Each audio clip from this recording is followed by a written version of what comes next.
sometimes when people develop problems in the liver, particularly liver cancers, you need specialized help.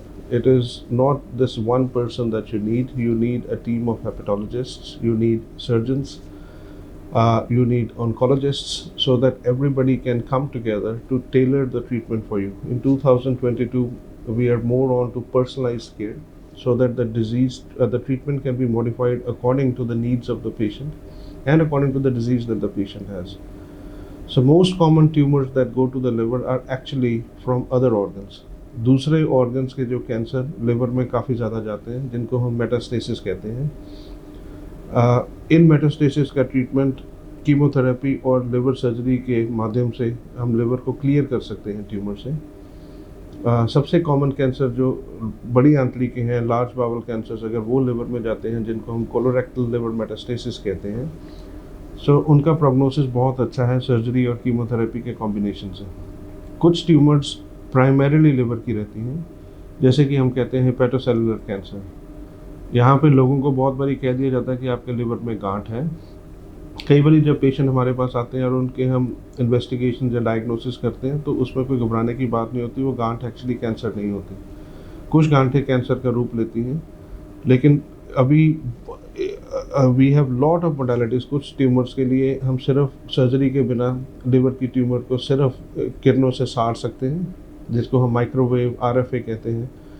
कुछ जैसे कि angiography heart की होती है, वैसे लिवर की एंजियोग्राफी करके ट्यूमर के पास जाके बिना ऑपरेशन किए हम वहाँ पे कीमोथेरेपी दे सकते हैं, ट्यूमर की खून की सप्लाई बंद कर सकते हैं, जिसको हम ट्रांस आर्टीरियल कीमो एम्बोलाइजेशन कहते हैं या ट्रांस आर्टीरियल एम्बोलाइजेशन कहते हैं, टेज प्रोसीजर।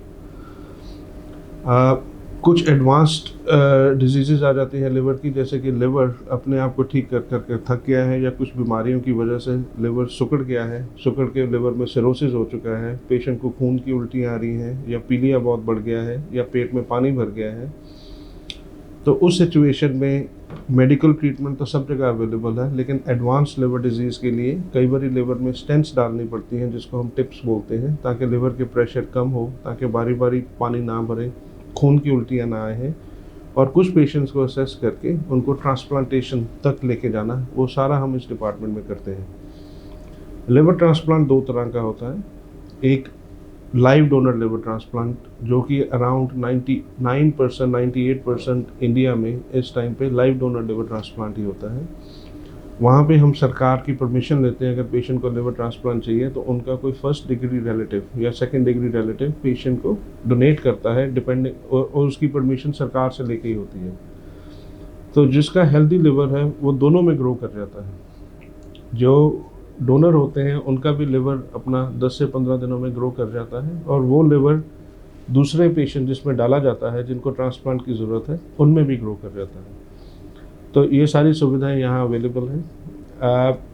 कैडावरिक लिवर ट्रांसप्लांटेशन, जहाँ पे कि लोग अपने मरने के बाद अपने ऑर्गन्स डोनेट करते हैं, उसकी भी सारी फैसिलिटीज़ अब SPS हॉस्पिटल में मौजूद हैं। हम अपनी ICU टीम्स के साथ बहुत काम करते हैं, और ये पेशेंट खुद ही फॉरवर्ड आके कहते हैं कि हम ऑर्गन डोनेट करना चाहते हैं, और ये ऑर्गन्स जो हैं वो सोसाइटी के लिए दोबारा यूटिलाइज हो जाते हैं। जिन लोगों को ज़रूरत होती है, वेटिंग लिस्ट पे होते हैं, उनको मिल जाते हैं। So I'm very proud of that we are also affiliated with cadaveric liver transplantation now, in keeping with the future of liver transplantation in our country. Thank you.